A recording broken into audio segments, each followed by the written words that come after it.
জয় শ্রীকৃষ্ণ।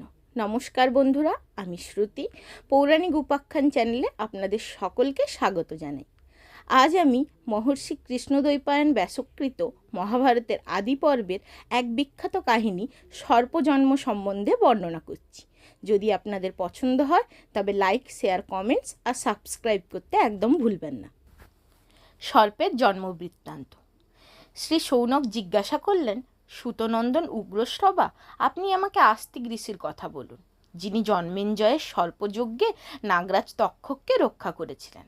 আপনার মুখনিসৃত ভাষা অত্যন্ত মধুর এবং শ্রুতিনন্দন। আপনি আপনার পিতার উপযুক্ত পুত্র, তার মতো করে আমাদের সব বুঝিয়ে বলুন। উগ্রশ্রবা বললেন, আয়ুষ্মান, আমি আমার পিতার কাছে আস্তিকের কথা শুনেছি, আপনাদের সেই কথাই বলছি।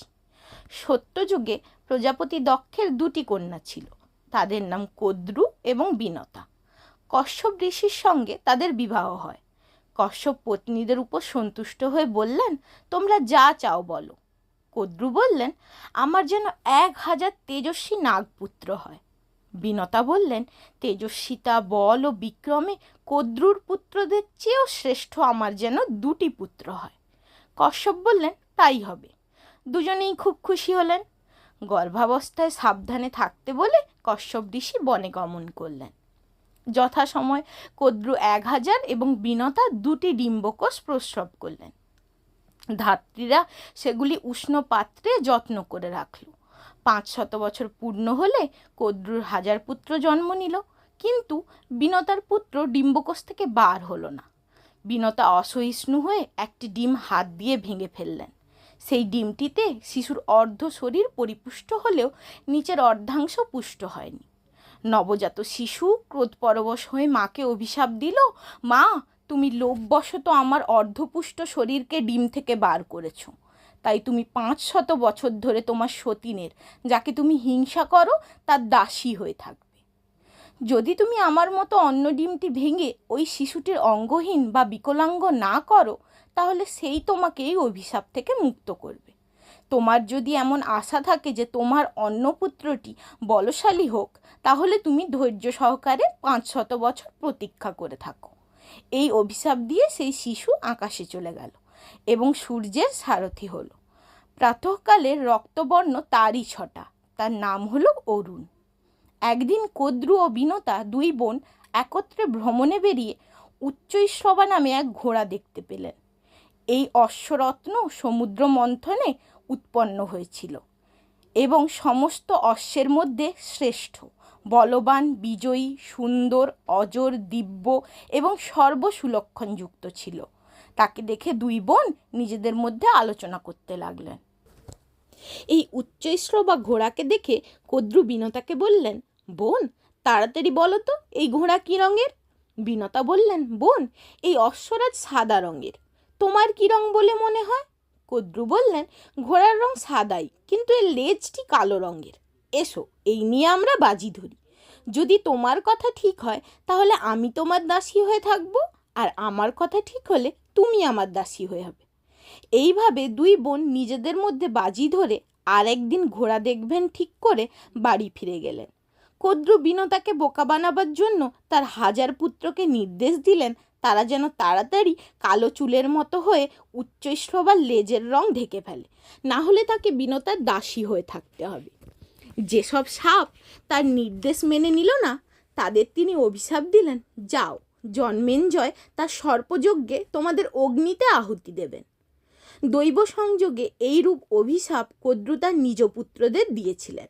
ব্রহ্মা এবং সমগ্র দেবকুল এই কথা শুনে তা মেনে নেন। সেই সময় বিষধর সর্পের পরাক্রম অত্যন্ত প্রবল হয়ে উঠেছিল। তাদের জন্য সকলকে খুব ভীত হয়ে থাকত। প্রজাদের হিতার্থে এই অভিশাপ মঙ্গলদায়কই ছিল। যারা অন্যের ক্ষতি করে বিধাতা তাদের প্রাণদণ্ড দিয়ে থাকেন। এই বলে ব্রহ্মা কদ্রুর প্রশংসা করলেন। কদ্রু এবং বিনতা নিজেদের মধ্যে বাজি ধরে অত্যন্ত ক্রোধ ও আশঙ্কায় রাত কাটালেন।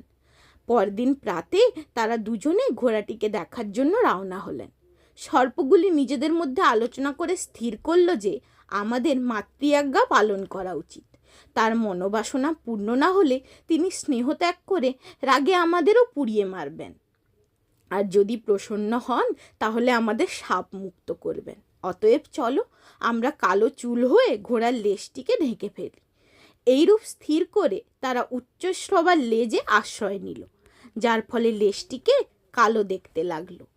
এদিকে কদ্রু এবং বিনতা আকাশপথে সমুদ্র দর্শন করতে অন্য পাড়ে এসে ঘোড়াটিকে দেখতে পেলেন। তারা দেখলেন ঘোড়ার রং চাঁদের ন্যায় উজ্জ্বল, কিন্তু লেজটি কালো। তাই দেখে বিনতা বিমর্ষ হলেন এবং কদ্রু তাকে দাসী করে রাখলেন।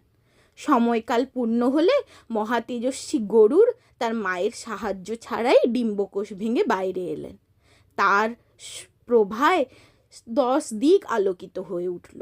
তার শক্তি, গতি, দীপ্তি ও বুদ্ধি সবাই অত্যন্ত বিশিষ্ট ছিল।